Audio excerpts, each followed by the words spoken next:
A second consecutive victory Monday? We'll take it. As the Indianapolis Colts took down the Miami Dolphins in a sloppy game at Lucas Oil Stadium. Should we be concerned about the struggles of Anthony Richardson? And how did Indy's defense lock down the Dolphins' offense? Let's talk about it. Welcome to the Horseshoe Huddle Podcast presented by Indianapolis Colts on SI.com, part of the Fans First Sports Network. My name is Andrew Moore, and as always, I'm joined by my co-host of the Horseshoe Huddle Podcast, Drake Wally. Drake, was not a pretty game inside of Lucas Oil Stadium yesterday. Neither team could get going offensively. Mistakes made by both sides. If you were into defensive slugfest, you were certainly in hog heaven yesterday. But in the end, the Colts made just enough plays on both sides of the ball to come out with the victory, and they're over 500 for the first time all season. Yeah, and like you mentioned, man, we kind of expected this to if the Colts didn't at least separate themselves in this game, it might be one of those types of games. And it was the exact score of the Green Bay Packers game when the Colts faced them in week 2. So just a grimy, kind of sloppy game. But there are some diamonds in the rough that we will talk about that really showed out, especially on defense. But we also will get to Anthony Richardson eventually. So at the end of the day, though, 2 wins in a row, you get your third at home, and you move to 4-3. Oh, yes. The discourse on Anthony Richardson has been running wild ever since the clock struck zeros yesterday. So everyone, we're going to talk about this victory in depth, as we always do here on Monday. We'll talk about the offense and how it wasn't pretty. We dive in specifically at Anthony Richardson's game. We'll also talk about the defense because, man, we've got a lot of defensive players to talk about who really stepped up yesterday. And by God, I really hope the CFO Patrick is on tonight because we're going to talk about his boy quite a bit. So let's take a look at the chat. Of course, Truett's going to start us off with the super chat as always. Truett, thank you so much, brother, for all of your support. Truett says, "Isn't that the mark of a good team or a good quarterback and team when things aren't pretty and you still gut it out for the win? Hashtag glass half full." Truett, I love the positivity because a lot of Colts fans don't seem to be thinking it's the most positive of victory Mondays. But so it's nice to see that for a change. Thank you so much for all of your support. Really, really do appreciate it. We've got Lindsay from across the pond, who's already asleep, by the way, but he threw all of his comments in here early. I'll hold my hands up. I always thought that Grant Stewart was a good special teams player who could do a decent job filling in if he had to, but wow, he was everywhere, and he is rapid. CFO knows football, absolutely. And then Lindsay also said, credit to Matt Gay. Also, people are quick to jump on him when he misses one, but he seems to be finding a rhythm and even knocked a long one over, finally showing his worth. Long may it continue. Absolutely. And I'll highlight a couple of Lindsay's comments later in the show as well. Stats Matt in here as always. What's up? This ain't college. Wins don't get beauty points. You are right, sir. A win is a win in the NFL. You would never apologize for a win in the NFL. We've got another super chat, this time from the GOAT, Logan Schmidt. Logan was in Indianapolis yesterday, witnessing that win over the Dolphins. Good to see you, brother. You said Colts win, and it was a good win. Absolutely. We've also got Paul in the chat. Never apologize for a win. That's right. Sean Contright as well. Deep, we need JT back for AR's sake. We'll talk about Jonathan Taylor as well. Greg talking about next 5 out of the 6 are going to be brutal games. And then we've got Nathan in here as well. So it's going to be a fun night to talk about Colts football, guys. And if you haven't done so, please go follow us on all of our socials, like Horseshoe Huddle on Facebook. Follow at Colts _SI on X and subscribe to the Horseshoe Huddle YouTube channel. Make sure you turn that bell on so you know when Drake and I go live every Monday and Thursday night, or if we got to switch up our schedule because you know what, life happens sometimes. You never want to miss it. And if you can't catch us live or on YouTube, no worries. Apple, Spotify, Google, wherever you listen to podcasts, we're on there as well. So there's really no excuse for not catching the Horseshoe Huddle podcast. But while you're there, over wherever you listen, be sure to subscribe and give us a 5-star review so we can continue to reach other Colts fans just like you. So Drake, let's dive into this ugly win for the Indianapolis Colts over the Miami Dolphins, 16-10. I'm trying to think who I was talking about. It might have even been you, Drake. Drake, of talking about that the Colts hadn't scored, or it was my brother on the way to the game. The Colts had scored over 20 points in all but 2 games, and certainly enough, it happened where the Dolphins kept them for under 20 points. But it was a rough game for Anthony Richardson, for this offense. The defense kept them in it. Thankfully, they were going up against Tyler Huntley and Tim Boyle at quarterback and not Tua Tagovailoa. But we'll talk about what this Colts defense was able to do in a bit. But everyone today is talking about Anthony Richardson. They're not even talking about the win over the Dolphins. They're talking about Anthony Richardson's performance. Paul Wilson with a $5 super chat coming in here hot. Thank you so much, Paul, for all of your support. And Paul says, how great was it to finally have Dallas Clark in the Ring of Honor, right where he belongs. It was a special halftime there in Indianapolis. All the greats coming back to see Dallas go into the Ring of Honor. Peyton Manning, Edgerrin James, Marvin Harrison, Reggie Wayne's there, of course, Tarek Glenn, Jeff Saturday, Bill Polian, and many others were there to see Dallas Clark go into the Ring of Honor. Very well deserved for number 44. And he took his place in the Ring of Honor right next to Reggie Wade. Those guys lined up on the same side of the field for a number of years in the 2000s. And Drake, definitely a well-deserved honor for Dallas Clark. Yeah, and I actually learned this in Andrew Moore's piece covering his induction into the Colts Ring of Honor, is that he had his best career game against the Miami Dolphins in 2009. So it's also really nice that not only was he able to get a victory when he got inducted in, but it was against a team that he absolutely roasted in 2009. Yes, exactly. Paul, thank you so much for all of your support, brother. Really, really do appreciate it. And Patrick, I got to highlight him because he's here and because we're going to talk a hell of a lot of Grant Stewart later. Sitting outside my lodge in Canmore, Alberta right now to catch this for a few minutes. 4 inches of snow and counting. Man, that doesn't sound fun, but hey, Patrick, we're glad you're joining us here on the Horseshoe Huddle podcast. But Drake, Anthony Richardson, let's dive into it, because I think, as always, I think the conversation is more nuanced than people want to make it. So he was 10 of 24 for 129 yards on the day. When you look at that box score, not good at all. And when you watch the film, definitely wasn't Anthony Richardson's best game, but I don't think it was necessarily his worst game either. I do think that there is stuff to be improved on. Obviously, when you have a completion percentage that's in the 40s, there's definitely a lot to be improved on. But I think you'd be remiss to talk about Anthony Richardson's performance without talking about the Dolphins defense. The Dolphins defense was fantastic yesterday, full stop. And you saw just how complicated this Dolphins defense made it, not only for Anthony Richardson, but for Shane Steichen as well, Drake. I mean, they were flying in from all different areas. They disguised almost every single play. They were bringing pressure from all different angles. This Dolphins defense really did a number on Anthony Richardson pre and post snap, trying to put as much pressure on the young quarterback as possible. And it seemed like Shane Steichen as well wasn't able to kind of make the adjustments to match this defense. So it definitely wasn't a banner day for either one of those guys. And Shane Steichen took the blame a ton in his post-game presser. Anthony Richardson realized that it wasn't his best game. So when you were looking just at Richardson's performance yesterday, what really stood out to you, or what do you make of his 129-yard performance through the air against the Dolphins?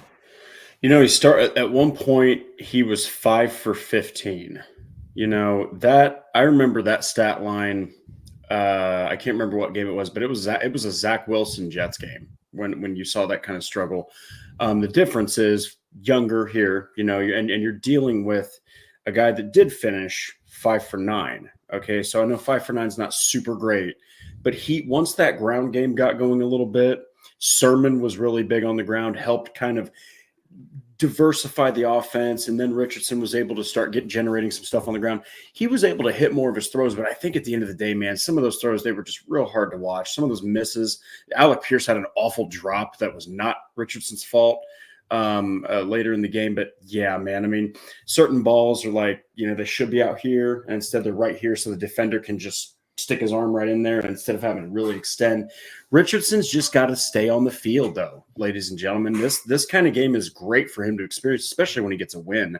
He did have a fumble, but he didn't throw an interception. Okay, like there are little things you can look into here, and it's just going to take time and getting through games like this.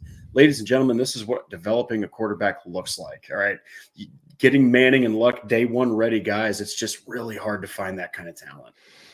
Anthony Richardson definitely did not have the best game yesterday. No, but it wasn't as bad as people think. I think the biggest thing is when you rewatch that game, it's hard to really make correct assessments in real time.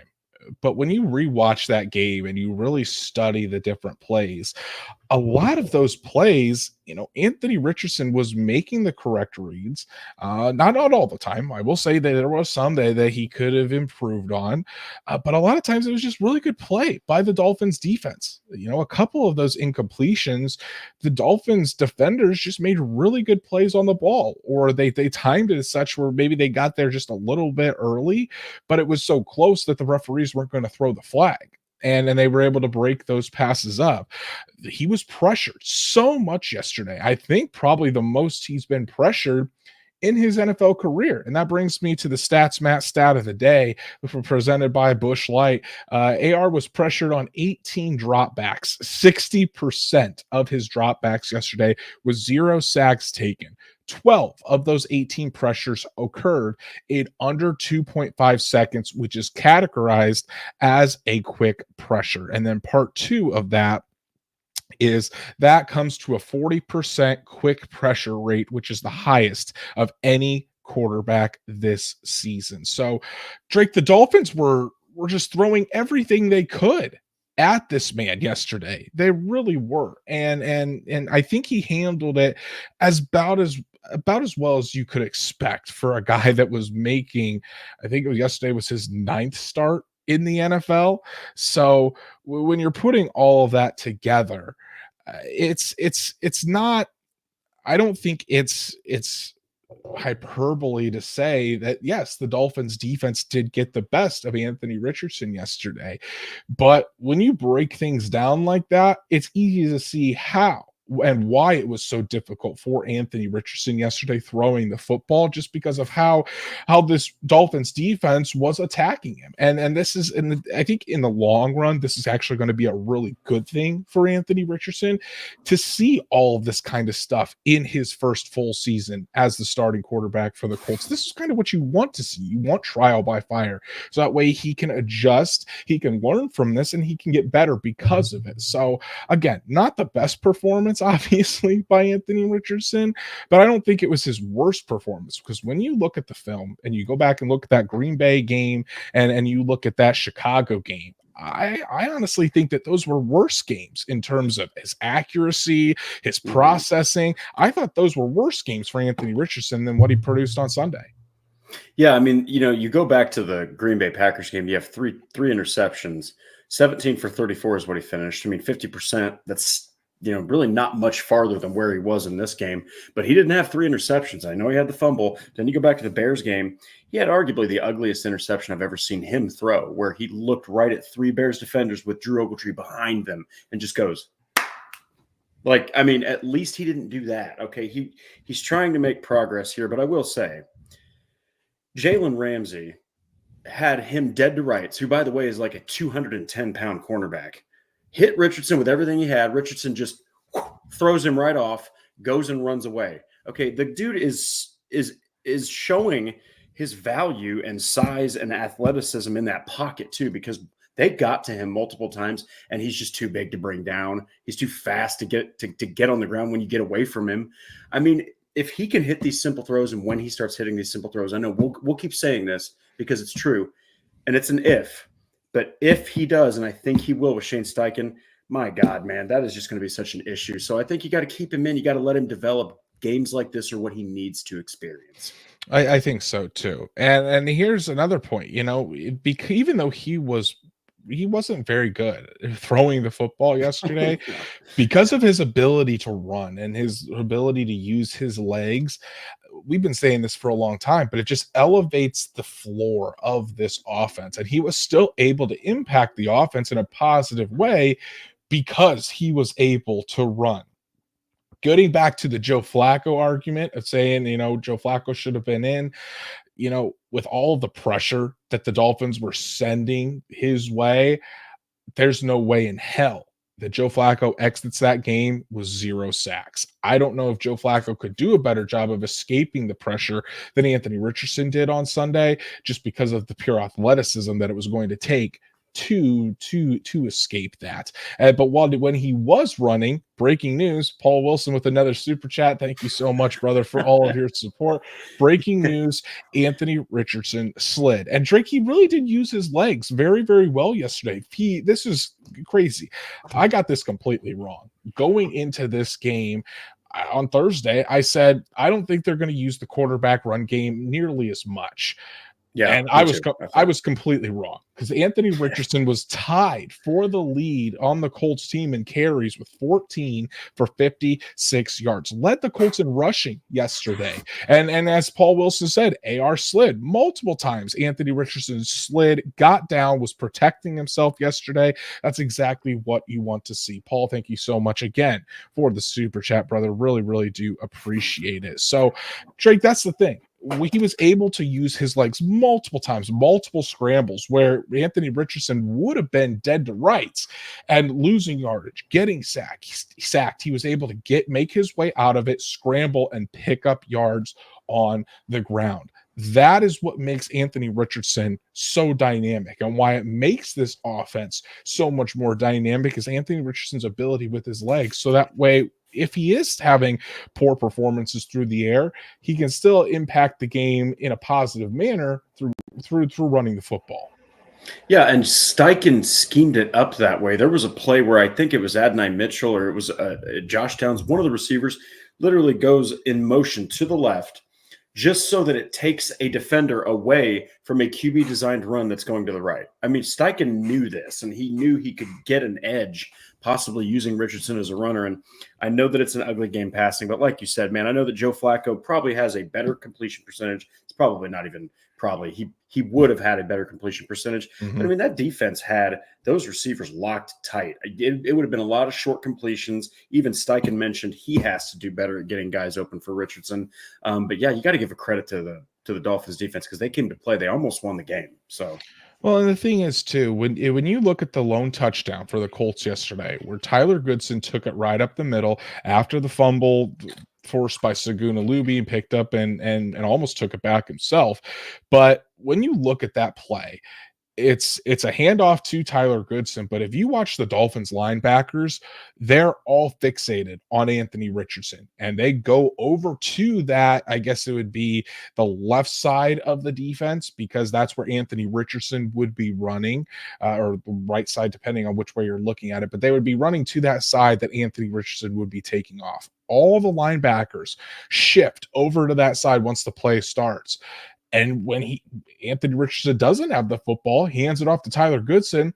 There's nobody there. Tyler Goodson runs right through the gap, right between Quentin Nelson and Ryan Kelly, and he goes untouched into the end zone because all of the linebackers are worried about Anthony Richardson. That is what happens when you have a quarterback who can run the football. That's what the benefit is of having that +1 in the run game, because you have that type of quarterback. You have to account for him on every single play. Richardson was starting to get going with his legs at that point, so the defense was focused in on not allowing Anthony Richardson to beat them in the red zone. Because of that, handoff to Tyler Goodson, goes right in for his first touchdown for the first touchdown of his career. That was the big difference on that play. And without Anthony Richardson's running ability, who knows? Maybe that play is stopped. Maybe the Colts ended up having to settle for 3.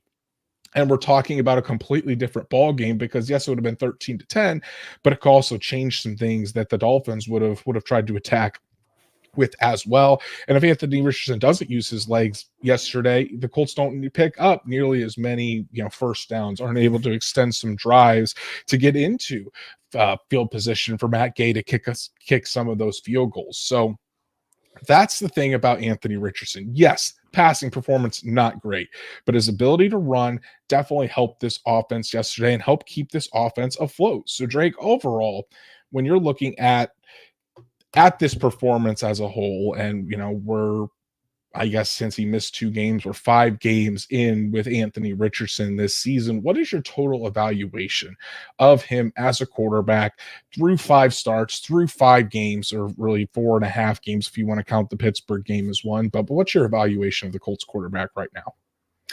I think that he is more comfortable with ridiculous throws down the field where he can just let it rip and not think about it as much. But I also think that he's an incredibly intelligent quarterback. I think that he has made good reads at the line at times. He's made good calls. I mean, Steichen puts the C on his chest on his jersey for a reason, man. I mean, he's not just doing that for show. All right. So I think that he's struggling with these easy throws, with the touch throws, because going back to a brilliant point you made was that, he sees someone open. And he just tries to do too much with the throw. And that even translates to when the person isn't open. He tries to do too much with the throw sometimes. So it's just going to be repetition. I hate to be boring with the answer, but he needs reps, man. You can't just sit this guy. Okay, no, you can't. He needs reps. He's going to get them. Like you mentioned in your article, unless something happens to the guy, they're going to keep him in there. I think that this is just a game you have to grow, but there's going to be games where you're going to be blown away. He's going to have better stat lines. I am really encouraged, though, to see him slide, protect himself. 14 carries for a quarterback is immense. That's an immense workload, 4 yards a carry. That's the sign of a guy that really didn't take too much damage, in my opinion.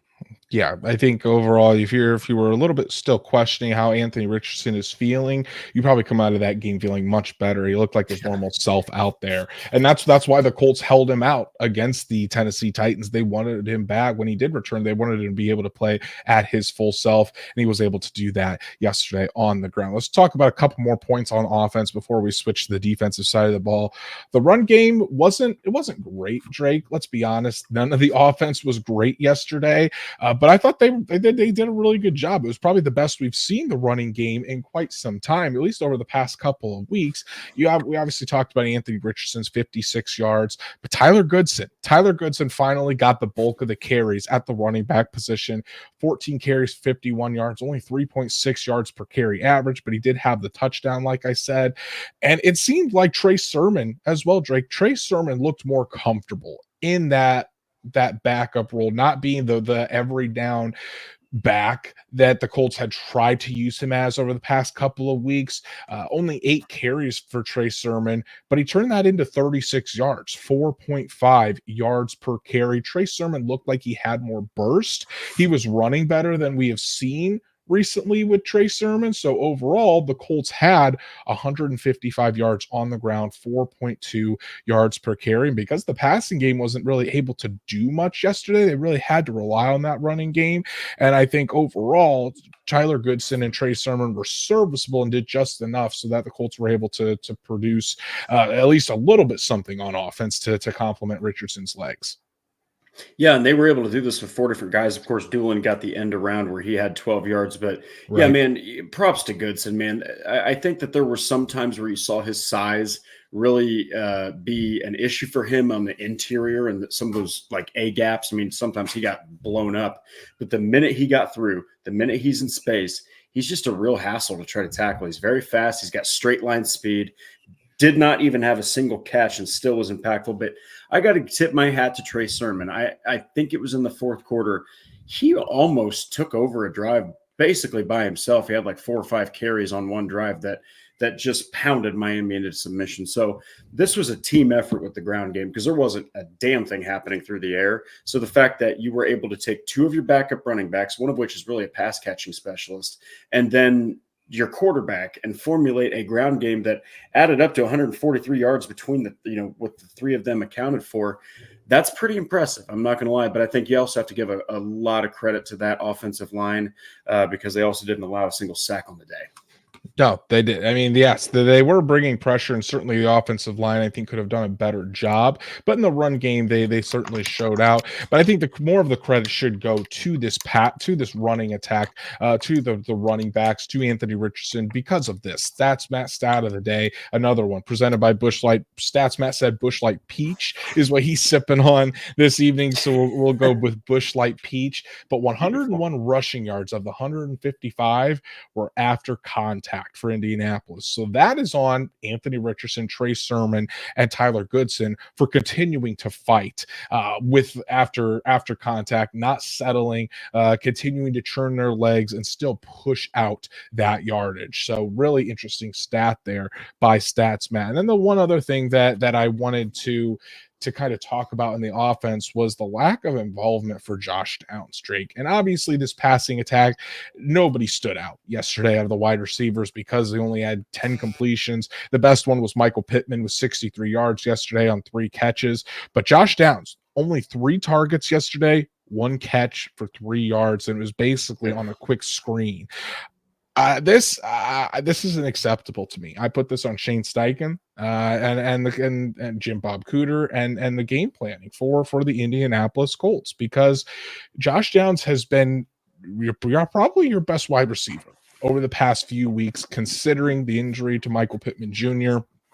And Josh Downs has been the guy to consistently move the chains and keep this offense on track. You got to do something to get Josh Downs the football. I don't care if it's design throws where he is that first read, get him out onto an island and get him into a spot where he has a really good matchup for him. But to only have 1 catch for 3 yards, that really hurt the Colts offense yesterday, not having Josh Downs be more involved in a bigger priority in this offense. And I say it every week that Michael Pittman Jr. and Josh Downs should be your top 2 wide receivers and really are the ones that you need to use to get your way down the field. Yes, the deep balls to Alec Pierce are fantastic. They're fun to talk about. But for this offense to be successful, you got to lean on Michael Pittman Jr. and Josh Downs in the passing game. Colts did that to some extent yesterday with Michael Pittman. I think they could have even done more of that. But this falls on Shane Steichen, Jim Bob Cooter, and the rest for not making Josh Downs a bigger priority in the passing game yesterday.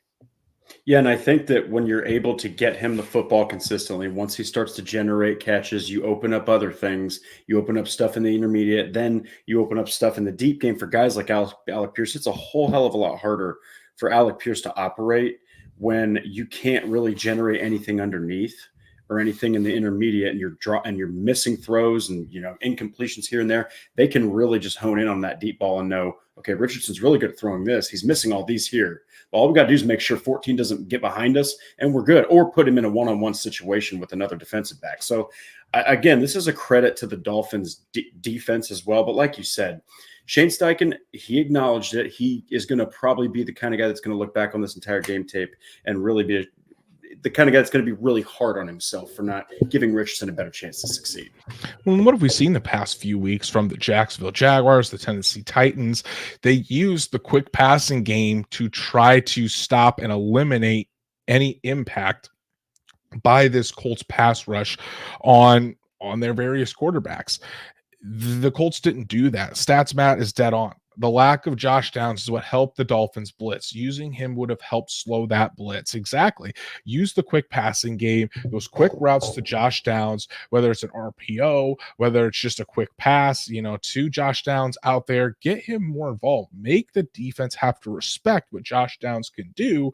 Otherwise, these longer developing plays that the Colts really tried to use yesterday, it just invites the blitz and invites pressure. And again, that's why I think it definitely wasn't Shane Steichen's best game yesterday, and I think he knew that almost immediately after the game, considering what he said and his responses to those questions, consistently saying, "I've got to be better. That starts with me." All of that, and I know that some people see that and they get flashbacks to Frank Reich. But so far, it seems like Shane Steichen has meant that. And when he says that, a lot of times that next game, you see a lot of changes that show Shane Steichen is learning from his mistakes. Yeah, and Frank Reich didn't have a generational or didn't have a quarterback that he is basically coaching from the ground up here when he was in Indianapolis. It's also on Richardson. He has to be better. Steichen has to be better on getting him situations to throw the ball where it's a little more comfortable for him and negate that pass rush. Both quarterback and coach need to be better, and they're both going to work on this, together. And now let's talk about the defense, Drake, because what a performance from Yes. this unit. When you look at the overall stats yesterday by this Colts defense, again, you're going up against the defense that doesn't have Tua Tagovailoa, but they still have the likes of Tyreek Hill. They still have Jalen Waddle. They still have Devon Achane. They still have Raheem Mostert. And you're looking at a Dolphins offense that had, yes, 337 yards on the day, but only 5 yards per play, 149 yards passing, and the Colts limited them to 6 of 15 on third down. But Drake, it really starts with that linebacking core. It really starts with the linebackers. And here's where we're going to talk about Grant Stewart. Grant Stewart, 18 tackles for Grant Stewart yesterday.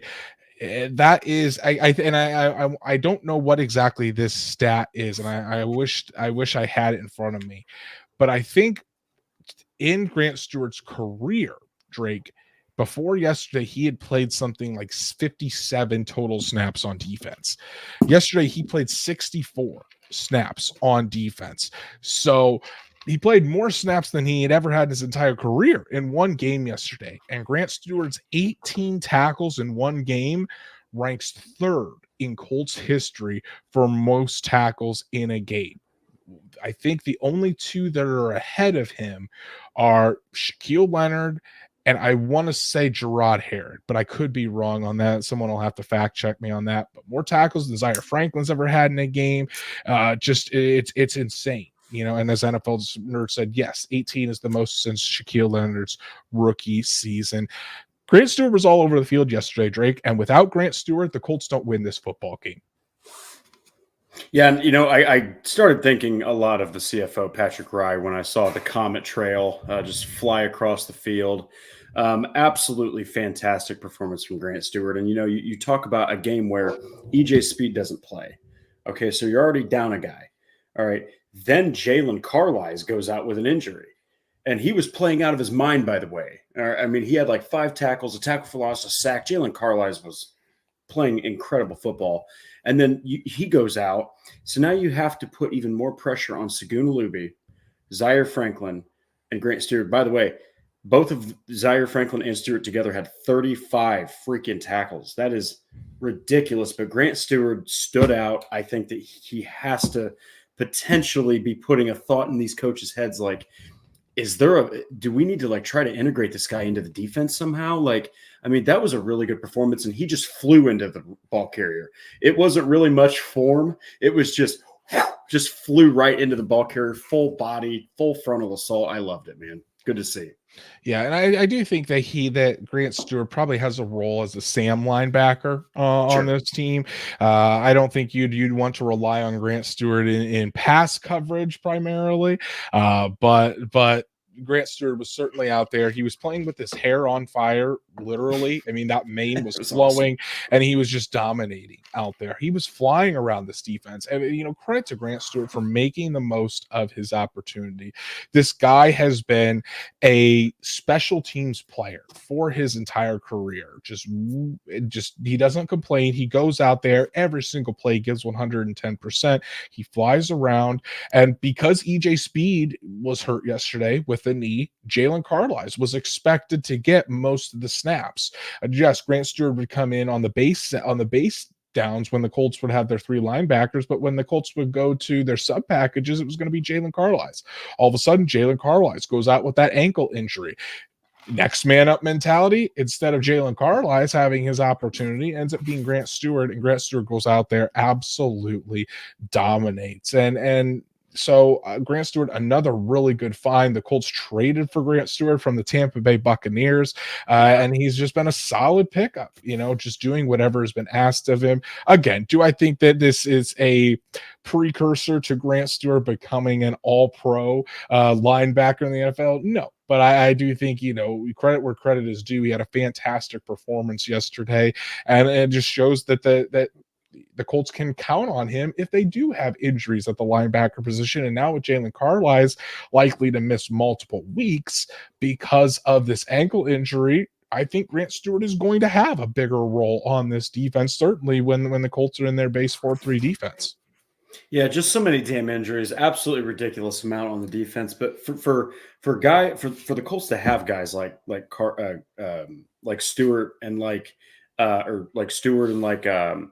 Luby to just be able to step in and play at that level, even against an offense that's struggling, that means something, and that's awesome. So yeah, I think that until Jalen Carlisle comes back and until EJ Speed can make a recovery, and right now you're basically looking at Zaire Franklin, Saguna Luby, and Grant Stewart as your linebackers. Yes, exactly. And Zaire Franklin had probably his best game of the season, 16 tackles, forced fumble by Zaire Franklin. He was my X factor for a reason. I thought he was going to need to have a really big performance, not necessarily in the big performance in terms of stopping the Dolphins rushing attack, which we'll get to because the Dolphins rushing attack still got theirs, but Franklin made plays, 16 tackles, and then that forced fumble when the Dolphins were driving, they had the momentum, they were inside the red zone, and here comes Zaire Franklin able to punch the football out, a huge play that really halted any momentum that the Dolphins had yesterday. And this is what the Colts needed. The defense, because the offense wasn't doing much of anything, the defense had to step up and make game-changing plays. You credit to Zaire Franklin, you credit to Saguna Luby, like I mentioned, he was the other linebacker that had the forced fumble that really halted the Dolphins' momentum. It was just the entire linebacking core for the Colts yesterday that were making plays all over the field. So credit to them. They stepped up, especially when the Colts needed them the most. It wasn't just a random turnover here or there. It was turnovers at very crucial points in the game. And I think that really mattered and really had an impact on stopping any possible momentum that the Dolphins had yesterday on offense, no matter who was at quarterback. Yeah, and we'll kind of get into a little bit of the run defense, but I mean, it's a good thing that the linebackers played so well. I mean, there were some plays made up front, but I mean, that run defense, it's still one of those things where you look back on it and the yards allowed, you're still kind of like, that's a lot. That's a lot against a bad football team. Yes, exactly. Yeah. And besides the linebackers, Drake, let's give a shout out to the secondary. Tyreek Hill and Jalen Waddle were literally non-existent yesterday. 2 catches total for 19 yards. Waddle had 1 catch for 11 yards. Hill had 1 catch for 8 yards. Kenny Moore the second, Jalen Jones, Samuel Womack the third, all of those guys absolutely dealing. And yes, we do have to preface it was against Tyler Huntley and Tim Boyle. Those guys, not the best when throwing the football. Certainly never looked comfortable in that setting. But we're talking about 2 of the fastest guys in the NFL, 2 guys that make defenses look silly on a weekly basis. Tyreek Hill, I think, he was the highest paid wide receiver in the NFL. I think he's still in the top 3 to 4 highest paid wide receivers in the NFL. Nothing out of Tyreek Hill. That goes to the work of all of these guys. Kenny Moore, Jalen Jones, Samuel Womack. Kenny Moore, in my opinion, played exceptional football yesterday. You saw why Kenny Moore is considered one of the best cornerbacks in the NFL. He was all over the place, making plays on the ball, making plays on the ground, and in terms of his tackling. Again, the cornerbacks for the Colts haven't been the problem. These 3 cornerbacks especially have not been the problem for the Colts defense over this first half of the season. These guys have been balling out and playing at a high level, and they continue to do so again yesterday. Yeah, one of the things that I did want to point out is, of course, I mean, the quarterback situation is brutal, but they couldn't get short completions out to these guys. They couldn't get them involved in end arounds. I expected way more of like some trickery or running plays with these guys. But I will say, Snoop Huntley threw a gorgeous ball down the left sideline. I can't remember if it was Jalen Jones that Tyreek Hill cooked, but I mean, it was the one time I saw Tyreek Hill have a complete and utter like, oh my God, he just got completely separated. And the ball's thrown. He starts looking around for it like this. He's like, and he looks to the left, and that ball goes, bloop, it just falls right in front of him. So there were some miscues from the Dolphins, but you know what? Ultimately, I don't care who your quarterback is. You have to be proud of your defense when you hold two of the most deadly pass catchers to almost nothing while allowing a guy who really hasn't made massive impact from the Dolphins, Jonnu Smith, to just have his. The linebackers didn't do the best job of containing him, but I also think it was a game plan of, look, let's just let Jonnu Smith catch everything, contain him, and stop everything on the outside and deep. That's what I think the game plan was, is just to let Jonnu Smith catch as much as possible. And Jonnu Smith was the one that made the biggest difference in the passing game. And sure that. And for all that the linebackers and did in terms of playing the run and making some big plays, they certainly have some room to improve in the passing game. Another stat from Stats Matt today, presented by Busch Light Peach. Miami wide receivers had 28 yards on 9 targets. Other targets had 125 yards on 13 targets. Jonnu Smith alone, 7 catches on 7 targets. And that's been a theme for this defense, Drake. Is still going back to last year. We even talked about it, that one of the biggest issues with this Colts defense was the tight ends and those bigger players dominating over the middle of the field. It hasn't been as big of an issue this year, but it seemed like that it really took off once Jalen Carlisle went out of the game. Jalen Carlisle is the Colts coverage linebacker. He's been doing a really good job of that over the middle of the field, but Zaire Franklin's not very good in coverage. It's simple as that. Grant Stewart, again, he's a guy that wants to run downhill. Grant Stewart is not the best guy in coverage. When those are your two linebackers out there, you're going to be susceptible to hits over the middle, to passes over the middle. That's certainly what Jonnu Smith did yesterday. Luckily for the Colts, he wasn't able to take over the game. Smith altogether, those 7 catches for 96 yards and a touchdown, certainly a really good game from Smith's standards, but it didn't allow the Dolphins offense to completely take over the game. And I'm surprised they didn't.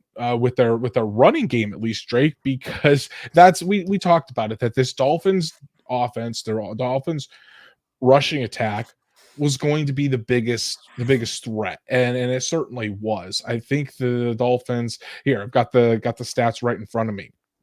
Dolphins yesterday had 40 rushing attempts yesterday, 188 yards rushing, 4.7 yards per clip.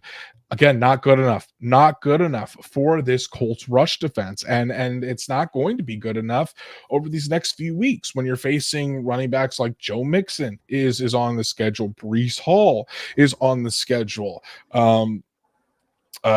James Cook is on the schedule. You've got some really good running backs, David Montgomery, Jahmyr Gibbs, Aaron Jones with the Vikings. Yeah. So you're facing some really good running backs coming up that have a chance to really cook this run defense for the Indianapolis Colts. And certainly Devon Achane and Raheem Mostert, both those guys yesterday. Achane had 77 yards, Mostert had 50 yards. Both of them averaged for over 4.5 yards per rush. Again, not good enough. And it really showed yesterday that this Colts run defense, in my opinion, is still a long ways away from being competitive.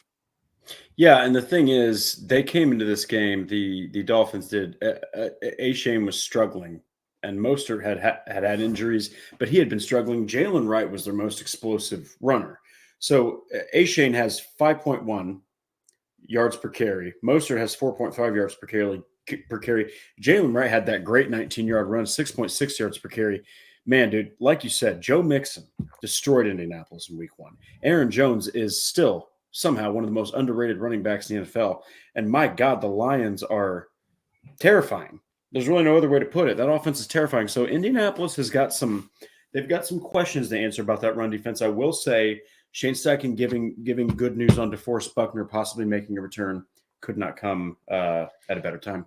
Yes, it definitely could. And so, looking at this game again, really sloppy performance from the Indianapolis Colts, but you're never going to apologize for a win. A win is a win in the NFL. The Colts are sitting at 4-3, over 500 for the first time all season. but I kind of alluded to it just a little bit ago. The schedule over the next 5 weeks, very, very daunting. Going to Houston, going to Minnesota, then you have the Bills at home, then you have to go to the New York Jets, and then you have the Detroit Lions at home. The Texans, the Vikings, the Bills, and the Lions have all been fantastic this season. The Jets aren't doing too hot, but 4 out of those 5 teams are looking like contenders.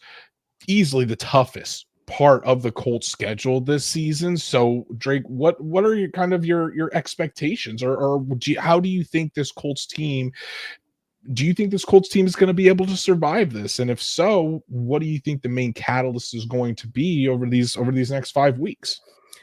I think that if we're talking about the full 5-game stretch, it's probably going to go 2-3 or 3-2. I cannot see them having 5-0 or 4-1, but I also don't think they're just going to completely fall apart. I think it's so dependent, though, man, on 2 things. It is the run defense. Okay, I think that you're about to face Josh Allen, CJ Stroud, Sam Darnold, who, God, if I would have said that 2 years ago, I would have said, wait, what? Sam Darnold. So you can't let these ground games start to take over, because now you have quarterbacks that are not Tim Boyle, not Tyler Huntley. They're going to destroy your defense if you let the ground game dictate things. So the run defense is huge. Getting DeForest Buckner back, massive. That could happen as soon as this week, but it's all about Anthony Richardson, man. And I think that getting him comfortable, increasing that completion percentage, potentially getting Jonathan Taylor back, all of those things are good. But his performance, I mean, I really think if he has a better performance, even just throws 50%, maybe 55% completion, the Colts might win this by 2 scores. So, yeah, I do think that getting Jonathan Taylor and DeForest Buckner back will be huge for this team.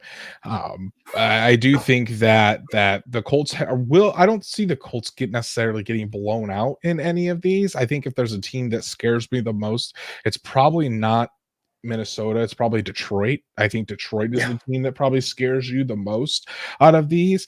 But I think if the Colts can go, 2-3 in this stead, I think you're happy with that. I think if you're looking at the Colts and they're a 500 team, after 12 weeks, the last part of the schedule really is much easier for this Colts team. You've got the Titans again. You've got the Jaguars again, who, yes, I understand the Jaguars beat them in Jacksonville, but it's a different team in Indianapolis. The Colts play the New England Patriots.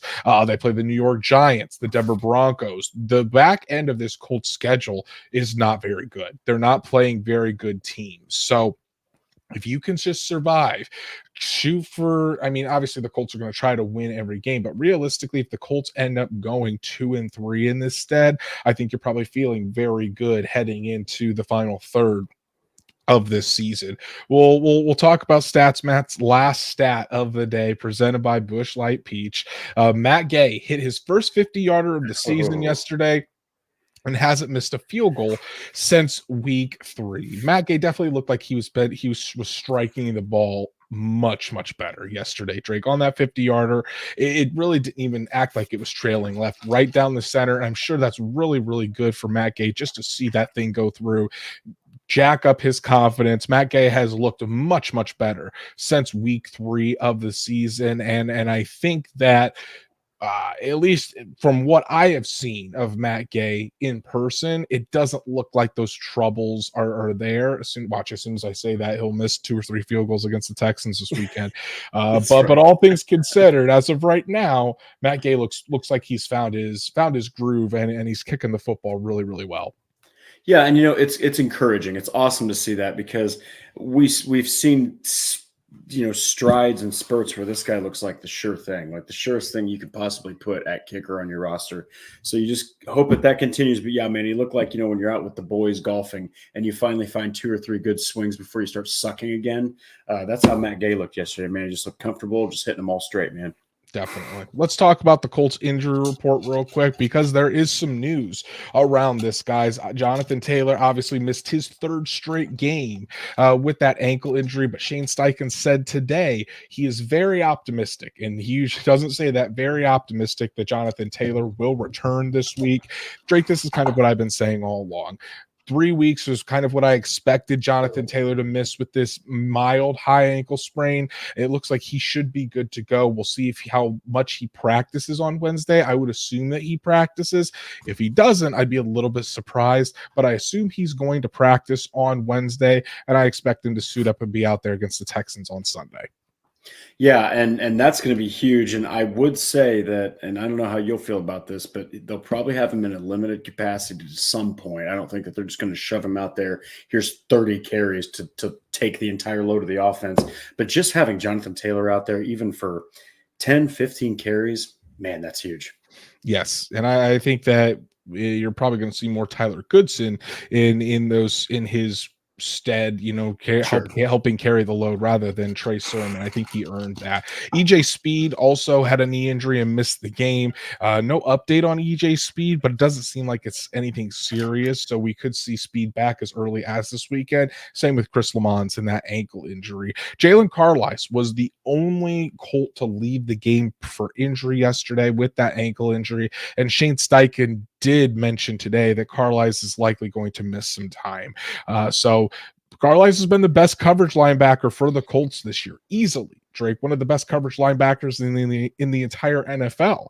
So you're going to have EJ Speed step up. Grant Stewart's probably going to get those snaps in the base defense. He's going to have to step up and continue his hot play from that Dolphins game, because Carlisle when he's been out there, he's been playing very, very well. Yeah, and he's been overlooked in the defense just because he hasn't made any super sexy plays.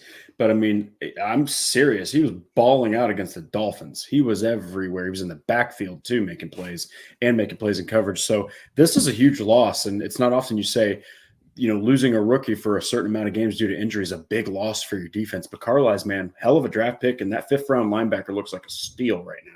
Exactly. And finally, DeForest Buckner is on the way back. DeForest Buckner, the Colts are opening his practice window this week off of injured reserve. And the Colts aren't ruling him out to return this week, Drake, for the matchup with the Houston Texans. If I'm being honest, I was going to say it would surprise me to see Buckner back already this week after that 21-day, or since they're opening the 21-day practice window. But honestly, I've seen Buckner play through so much. It also wouldn't surprise me to see Buckner out there already this weekend against the Texans. So I'm not going to make a prediction until I actually see the practice report and whether he's practicing in full or not. Obviously, an ankle injury is a little bit different for a defensive lineman. You want to make sure he's able to move laterally and there's no pain there. So we'll have to see how he practices this week. But again, wouldn't surprise me if we see DeForest Buckner in action again. Yeah, and you know what? Just getting DeForest Buckner back, kind of similar to Jonathan Taylor, even if you get him back in like a limited capacity, that's fantastic. But again, he's also played through some really, really harsh injuries and has still made plays on the field. So don't be surprised if he's out there. Yes, exactly. Latest Colts news and rumors, and we've got something big to talk about as the Colts have had a game flex. The Colts week 9 matchup against the Minnesota Vikings was, again, expected to be another 1:00 kickoff, Drake. Not anymore. Colts Vikings has been flexed to Sunday Night Football, giving the Colts their second primetime game and actually their second Sunday Night Football appearance in a matter of 3 weeks. Both games on the road, and that's going to be a very, very tough test, especially when you saw the type of defense the Colts just faced in the Dolphins and how they blitzed all that pressure. Brian Flores is that on steroids. Brian Flores is going to bring the heat on Anthony Richardson. That's going to be a very tough matchup for the Indianapolis Colts, and it's probably a good thing that the Colts witnessed and saw this type of defense before that so they could try to adjust, because they're going to need to adjust going up against Brian Flores and that really tough Minnesota defense. That's going to be all about getting that ball out quick, easy completion, short completions, alleviate that pass rush, because I think he blitzes on like 42% of his plays or something like that. Yes, exactly. Just an absurd number. Practice squad additions, guys. What I tell you Thursday that when we to be talking to you on Monday, he was going to be back on the practice squad, and sure as hell, Spencer Schrader signed again to the practice squad. The Colts released running back Trent Penix from the practice squad to make room for Spencer Schrader. Mike Chappell had a great tweet today. Great post on X that said every time that Schrader is released from the practice squad, his locker is never cleaned out. The Colts staff doesn't even bother cleaning out his locker because they know he's going to be back next week. And sure enough, he's back. Spencer Schrader on the practice squad, probably for the week until the Colts have to make a move at the end of the week, and Schrader will be gone again. But hey, I mean, when you're a practice squad player in the NFL, you get paid like $12,000 a week. I don't think Spencer Schrader cares as long as those checks keep cashing.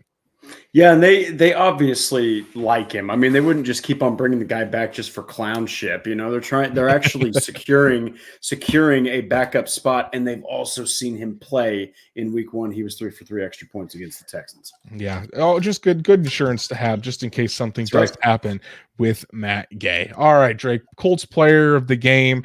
I think this one's going to be pretty easy. I would expect us to both have the same guy as Colts player of the game. And I think it's a well-deserving Colts player of the game. I'll let you kick it off, buddy. Who is your player of the game?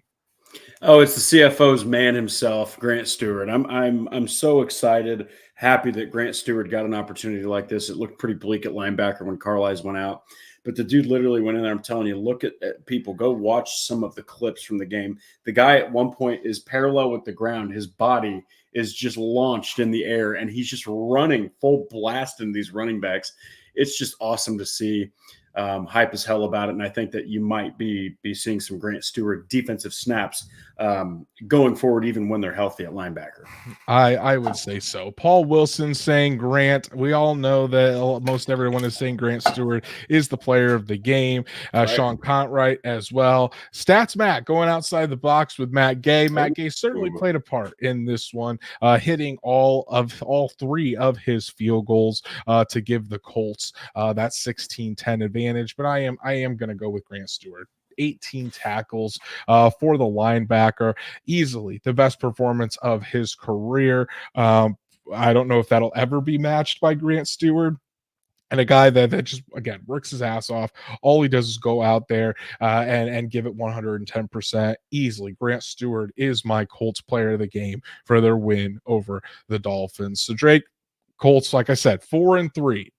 Not a pretty win over the Dolphins, but they got the job done, and now the road gets a lot tougher. Heading to Houston for a rematch with the Houston Texans.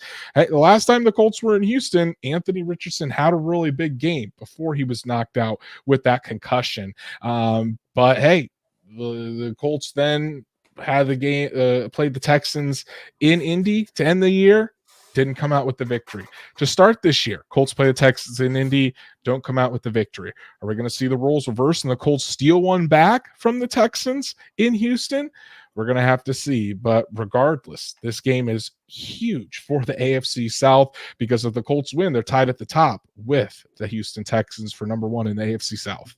Yeah, and throughout all this, all the injuries, all the hype for Flacco and the struggles with Richardson, this team is still 4-3. And I know they beat Tyler Huntley and Tim Boyle, but they were so racked with injuries defensively. Okay, so give this team a little bit of credit. It's going to be a tough matchup against Stroud and the Texans, but they typically play them pretty tough anyway. So Texans week is always fun, and it's going to be a lot of fun breaking this game down on Thursday. So that's our show tonight, everyone. Really appreciate you joining us on Victory Monday to talk Colts Dolphins. Like I said, they're going to continue to say it. Not the prettiest win, but the Colts grinded it out and got the victory. Shout out to Truett, our good friend Logan Schmidt, the GOAT, Paul Wilson. Thank you guys so much for your super chats. Drake and I really, really appreciate it, as well as everyone else that came out this evening to talk Colts football with us. If you haven't done so, please go follow us on all of our socials. I said them earlier in the show, and all of the links are in the description here. Make sure you check those out. Subscribe on the Horseshoe Huddle YouTube channel and click that notification bell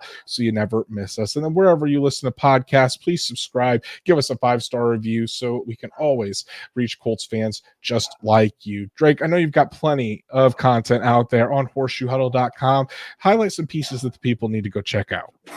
Yeah, so I had my risers and fallers in the win over the Dolphins. Got the update on the second primetime game, and then there were some analysts out there saying that Richardson's quarterback performance against the Dolphins, it was unacceptable. So go look at that Unacceptable. stuff. Unacceptable is a pretty harsh word, in my opinion. I think those analysts maybe need to go look at the film. But I wrote about Anthony Richardson as well. A little bit different take. Obviously, did not his best performance, and I'll be the first one to admit it. He'll be first one to admit it.